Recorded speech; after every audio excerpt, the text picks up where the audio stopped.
Welcome back. In teacher-led activity 26.2 we will learn how to arrange the elements so that the page becomes aesthetically good-looking. All HTML elements can be considered as boxes. In CSS, the term box model is used when talking about design and layout. The CSS box model is essentially a box that wraps around every HTML element. It consists of content, padding, borders and margins. Content: the content of the box, where text and images appear.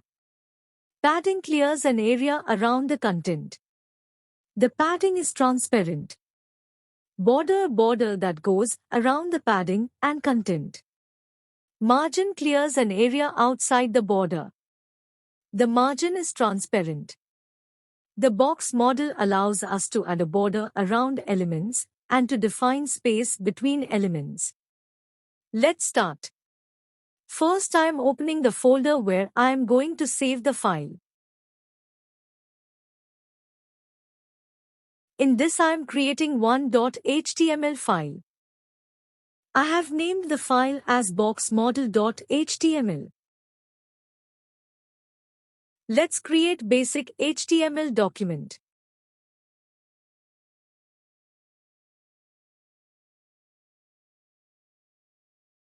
In this I have put heading 1 and some text in the paragraph. Now let's insert div tag.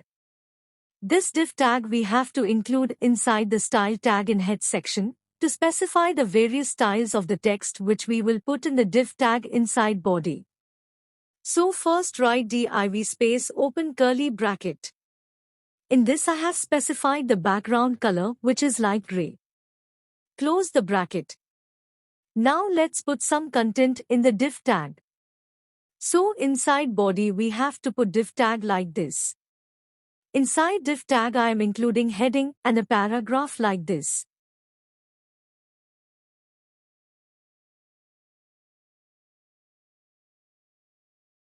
Save the file and see the results. This is how your page looks.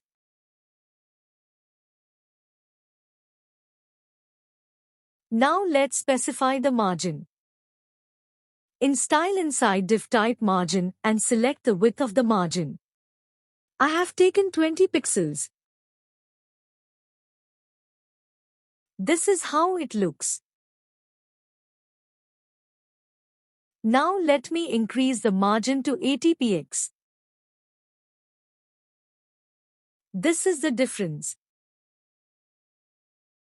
Like this you can select the value for margin. You can put separate backgrounds for both heading and paragraph. Now to put different color background for H2 we just have to put H2 like this in the style and specify the color of your choice. I have selected aqua. Similarly, you can put background for paragraph.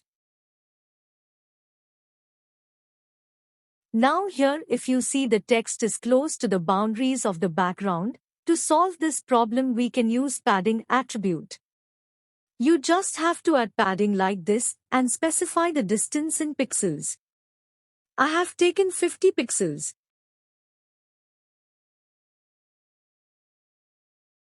We can also put the border.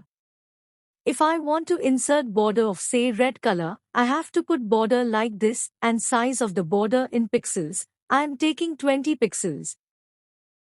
Then you can select the style of the border. I am taking solid and then color of the border. Done. This is how it looks.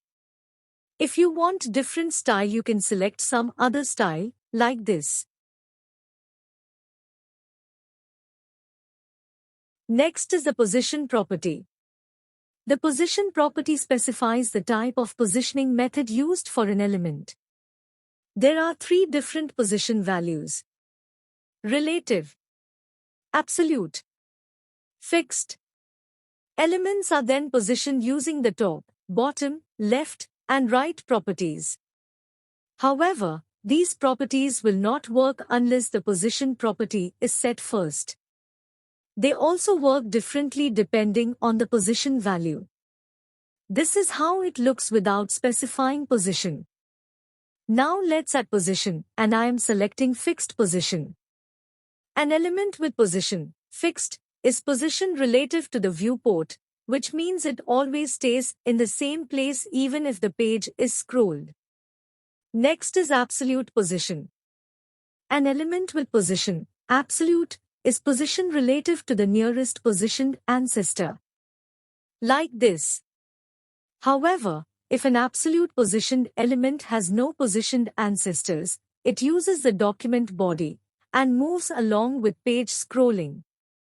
Now using left, right, top and bottom we can move the box. I am selecting left with 500 pixels. This is the result. From the left it has shifted by 500 pixels. An element with position, relative, is position relative to its normal position. Setting the top, right, bottom, and left properties of a relatively positioned element will cause it to be adjusted away from its normal position. You can select whichever position you want and make the changes accordingly to shift the box.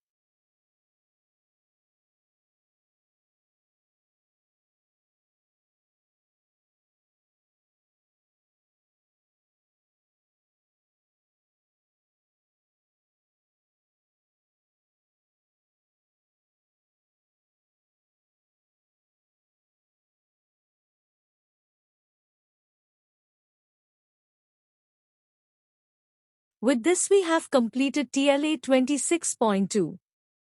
Thank you.